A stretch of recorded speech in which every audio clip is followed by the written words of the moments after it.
Welcome to AI Impact, this special edition of Tech Impact. I'm your host, Evan Kirstel. Today's show is all about how AI technology is growing in new ways and what it can mean for your business. We're meeting with experts in networking, security, platform speed, B2B growth strategies, innovative architecture solutions, and the ultimate cloud for AI innovators, and lots more. So let's get started.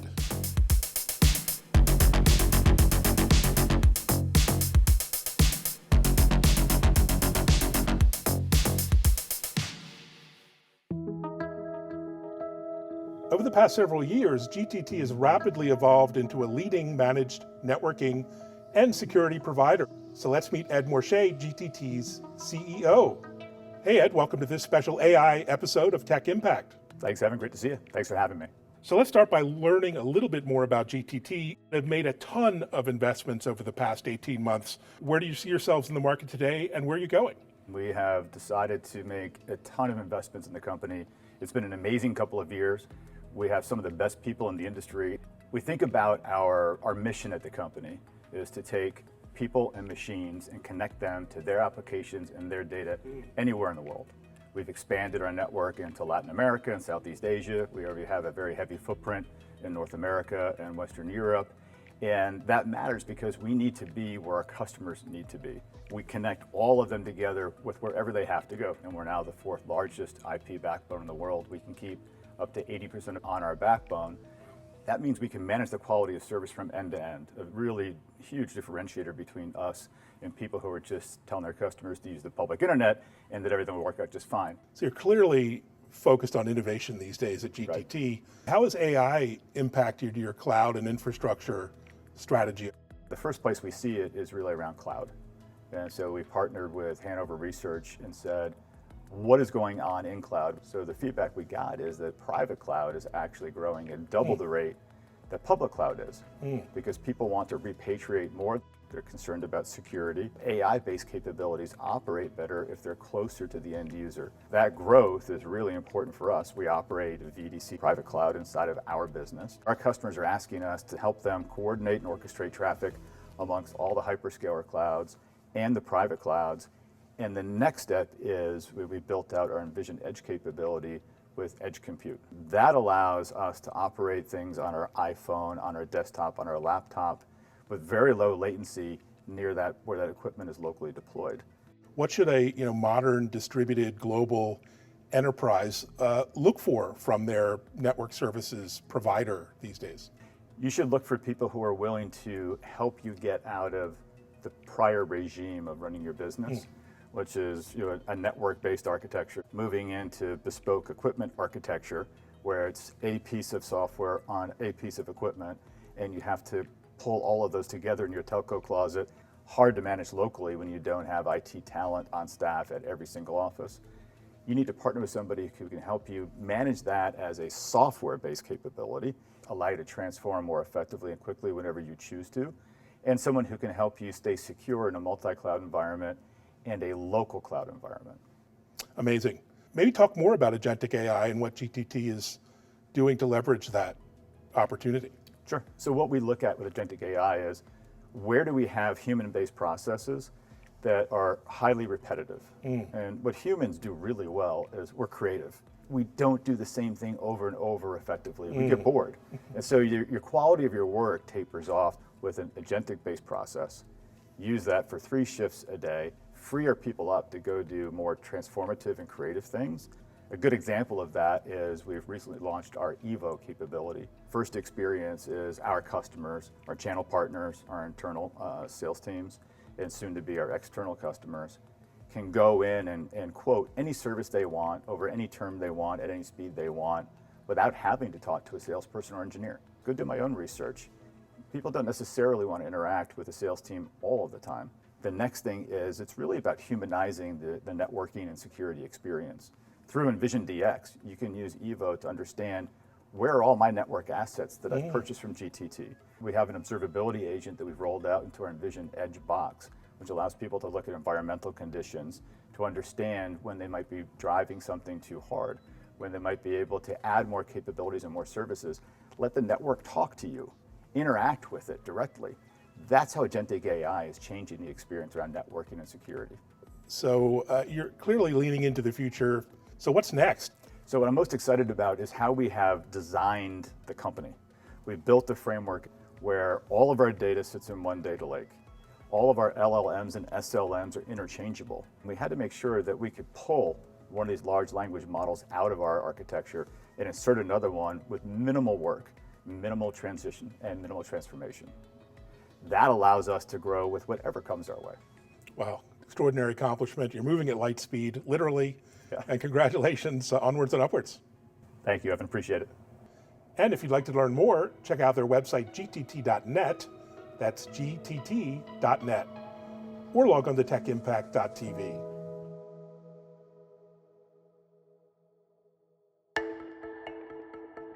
Megaport is a company that started 12 years ago in Australia as the way to connect between data centers. Today, they are experts at simplifying complex networks worldwide, and that's just the beginning. So let's meet Michael Reid, CEO at Megaport, who's here to tell us about what they're up to and what's next.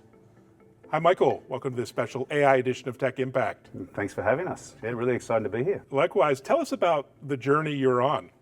It's been a journey. 12 years old. We were founded in this small country in Australia. You may have heard of us. And so we were solving a customer problem where a customer needed to connect from a data center to a cloud. Really simple when AWS first came to be. And we built this fabric or this network that automated that process. So incredibly high speed, and in 60 seconds you could connect to the cloud. And then AWS realized how beneficial this was and sort of dragged us to the United States. And since then, we're now in 26 different countries around the world with 1,000 different data centers that we actually physically live inside of. And we've stitched all of those data centers in effect together so that enterprise customers, again, in 60 seconds can connect anywhere at incredibly high speed, 100 gig almost everywhere across the world. That's fascinating. And how are customers buying network capacity today and historically, and how will you flip the script at Megaport? We've certainly been disrupting that space since we came to be. Most recently, we've disrupted it at a rate of knots, particularly with AI exploding as well. But if you've ever experienced buying from a traditional telco, firstly, telcos are different in every single country. There's no one telco globally. Every country has their own telco. And that's a historical piece from actual copper days. And so you'll experience, if you need to get a connection, it takes time to find the right person. You basically negotiate a deal, you sign up a contract, and that will be for that particular connection. And then you realize you need a redundant connection, so you find another telco and you do the same thing in that country. And then you do the same for every country that you're in. So if you think of a lot of the global companies who are in all these different countries around the world, you could end up in effect with 26 different countries, maybe 40 something different carrier contracts just to go and deliver that. And it takes time to get that delivered. Amazing. And you have so many global enterprises using you today. Maybe talk about a few of them and how you're working with them exactly. Yeah, so if there was such a thing as the Fortune 3000, that would probably be where we play. We've got about 2,800 customers.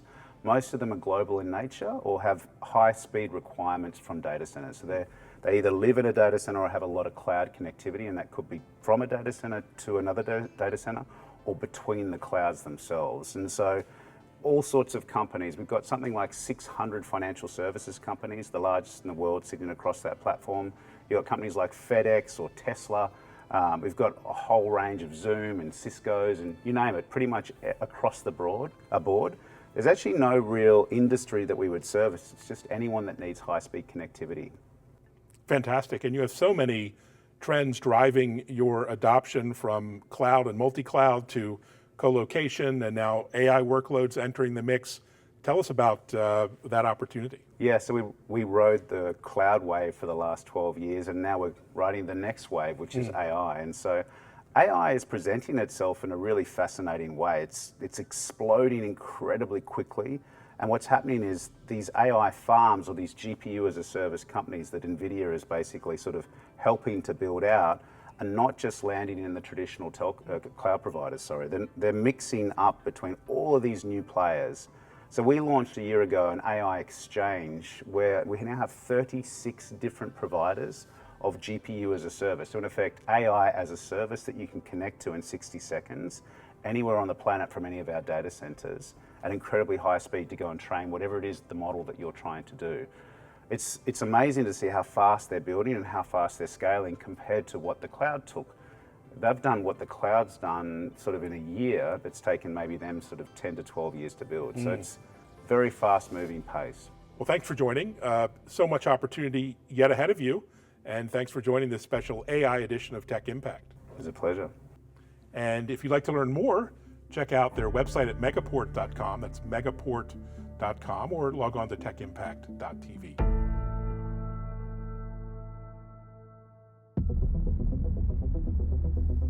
Growing a business while facing international competition and ongoing skilled labor shortages is a constant challenge for industrial companies.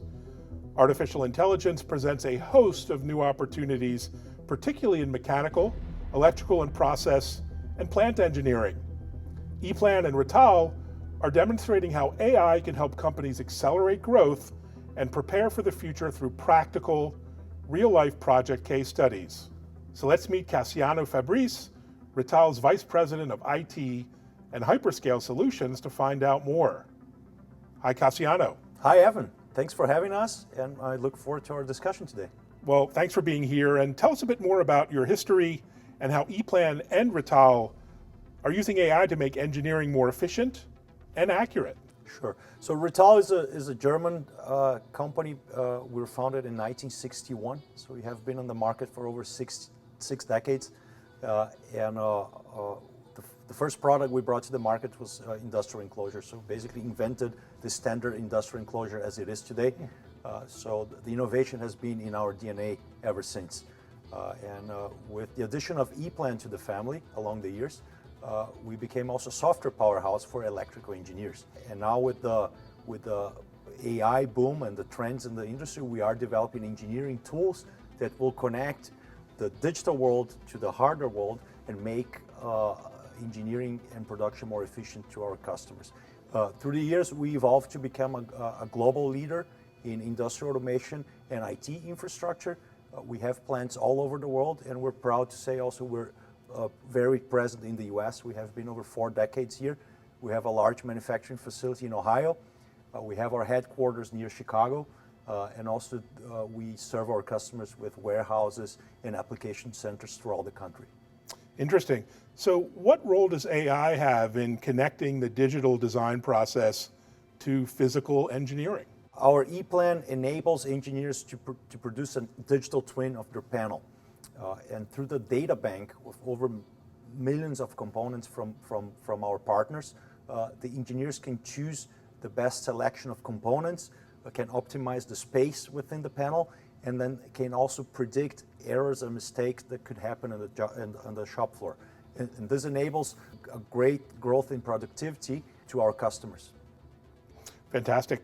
And describe how Rittal solutions are kind of uniquely engineered to meet really extreme performance and cooling requirements of this new wave of AI data centers. Sure. So another part of our business is the IT infrastructure, as I mentioned in the beginning.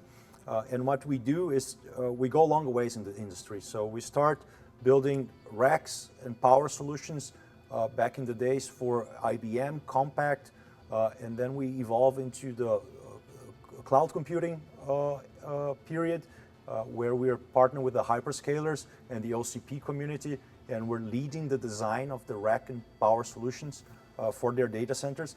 And now with the AI and the increased demand in cooling and power of these data centers, of these AI factories, we are bringing to the market liquid-cooled solutions that will help the customers on the deployment of their AI infrastructure.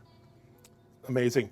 And you must have some great stories or anecdotes about how AI and Eplan is helping reduce project delivery cycles, errors, and beyond. Sure. So in the Eplan side, not only enabling our customers, but we work very close to the government and education in the country. And for example, universities like Purdue, they'll have Eplan in their curriculum. So it's a very important piece of the puzzle, because we're also developing the new workforce of the future in our platform. And we have customers, we're proud to say that our AI is really bringing benefits, true benefits to our customers when we start connecting the digital world to the hardware world. And we've seen customers having over 40% of productivity gains without having to hire more people. We have customers that went from 150 to 800 enclosures a month that they could process through their shop without really having to increase their workforce, just through the increased efficiency and productivity that Eplan and Rittal solutions bring to their day-to-day operations. Incredible. And where do you see AI taking engineering and infrastructure over the next decade? We all know there's a huge investment in the country. We expect $3 to $4 trillion investments in AI infrastructure by the end of the decade. And we're definitely here to help our customers with innovations in rack and power and cooling and help them deploy fast, which is a very important aspect of the AI race, is being able to build that infrastructure in a very fast and efficient way. Wow, that's so compelling, Cassiano. Thanks for joining us on this special AI episode of Tech Impact. Thank you. And if you want to know more about Rittal, we're going to be at OCP Summit in San Jose with our IT infrastructure. And in November, we're going to be showing Rittal and Eplan together with our partner at our Rockwell Automation Fair in Chicago, as well as then our IT infrastructure at Supercompute in St. Louis. Sounds good. Hope to see you there. And if you'd like to learn more, check out their website, rittal.com. That's RITTAL.com, or check out techimpact.tv.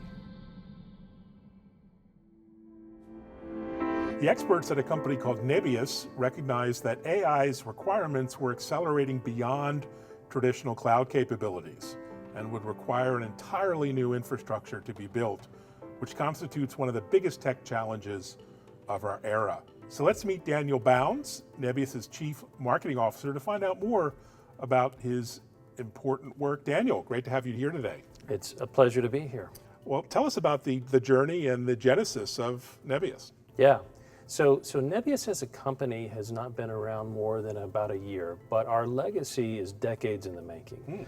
We bring to bear, and one of the things that really sets us apart is the fact that we have a small army, 500-600 hardware, software, practicing, LLM engineers, research. We have a full range of capabilities on the back end that help us build a better, more productive environment for the developers of every shape and size to come and build and tune their models, infer, and infuse AI into their applications. And now we're at this amazing time where we can take the capabilities of a supercomputer, a big cluster designed to do massive parallel computing, but do that at scale and drive the capability down economically so that you can provide it as a cloud service. That's what Nebius is all about. Fantastic. And how do you see yourselves standing out across a large field of innovators out there? What's been your secret sauce? So we started from day one, the first clusters that we designed were expressly for AI.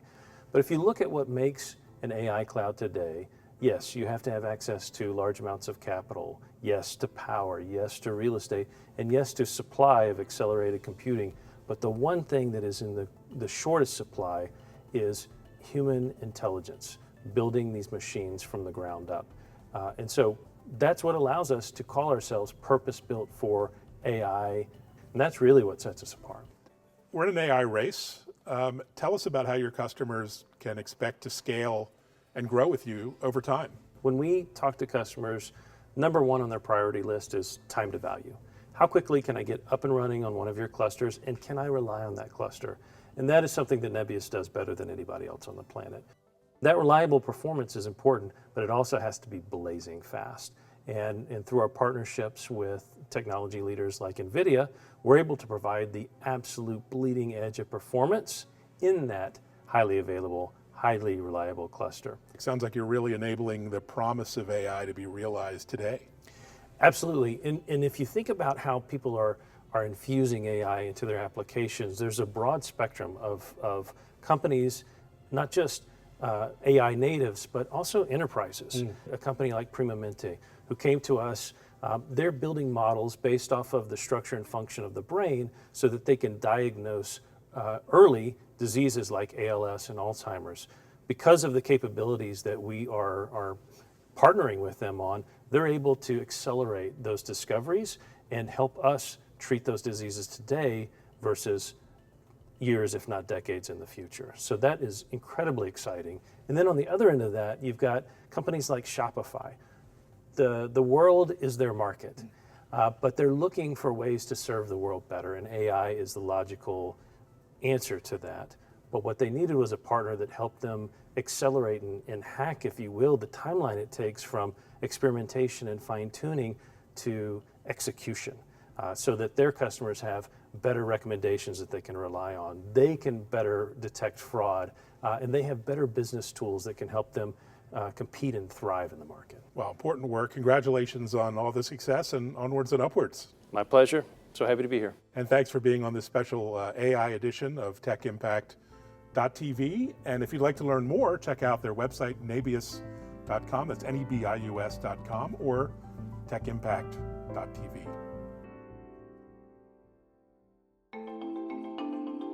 Welcome to this special AI episode of Tech Impact. Today we're exploring how you can modernize your B2B growth strategy using the latest tech advancements. And with us now is Megan Bowen, CEO of Refine Labs. Megan, great to have you here. Looking forward to the conversation. Thanks for having me. Likewise. Tell us about Refine Labs and the history of the company.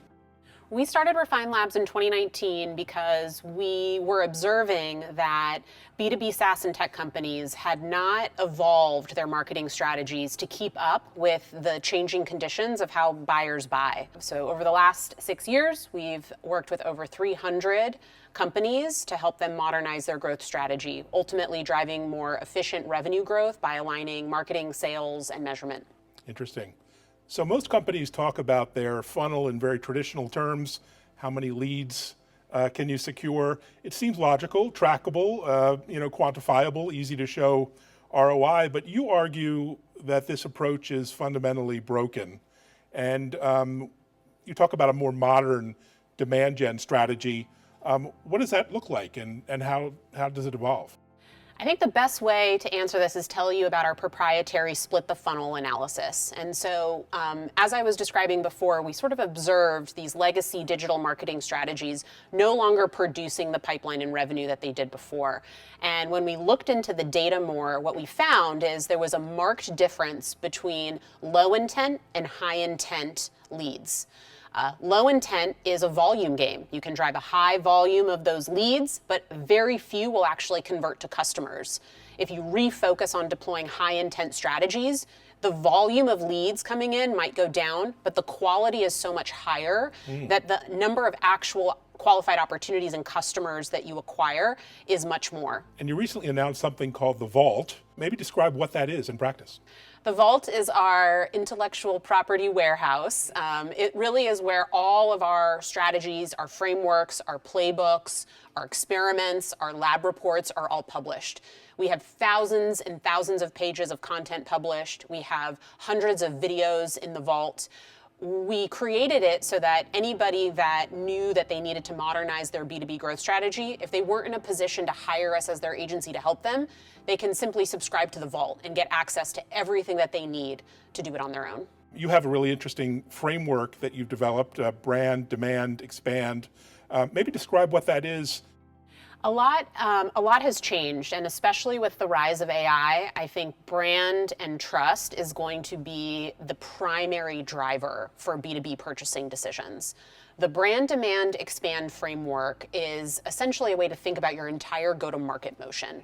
So brand is really focused on driving awareness and preference, relevance, so that you're part of the day one consideration set from a B2B buyer's perspective.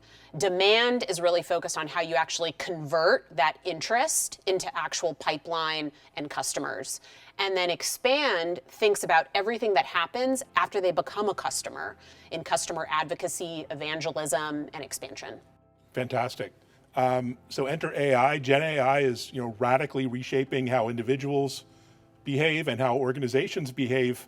How are you seeing AI reshape your model, your business model, and what should B2B teams be thinking about regarding AI and adoption?